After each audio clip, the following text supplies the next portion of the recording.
শুভ সকাল বন্ধুরা, তোমরা যে যেখানে আছো আশা করি ভালো আছো। আমরাও সবাই ভালো আছি। তো দেখতে পাচ্ছ আমাদের বাড়িতে আজকে কী সুন্দর সাদা ফুল ফুটেছে। তো সকালে চাটা খাওয়া হয়ে গেছে। তো এদিকে দেখো মা আলু কাটতে বসে পড়েছে। আজকে কী হবে বলো তো, আমাদের বাড়িতে হাড্ডি ছাড়া মাংস। তো এর জন্য মা দেখো মশলা করে নিচ্ছে। তো এদিকে দেখো মশলা হয়ে গেছে।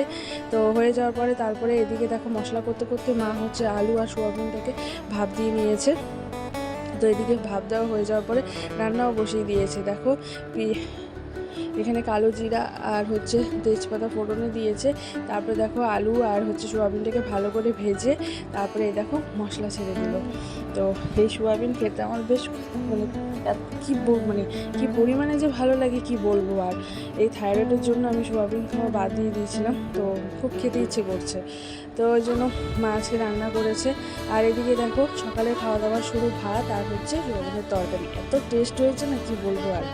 তো এদিকে দেখো মার বকুনি খাওয়াতে বাবা এই যে হাঁটতে একটু বেরিয়েছে, তা আবার রোদের মধ্যে। তাই মা হাওয়া দিচ্ছে, তুমি চলে আসো, রোদের মধ্যে যাওয়ার কি দরকার, পরে যাও, বিকেলের দিকে যাও। তো এদিকে দেখো স্নান টানও আমার হয়ে গেছে। আজকে শ্যাম্পু করেছিলাম। তো স্নান টান করে এসে দেখো সাজুগুজু করে নিলাম। আজকের মিনি ব্লগটা তোমাদের কেমন লাগলো?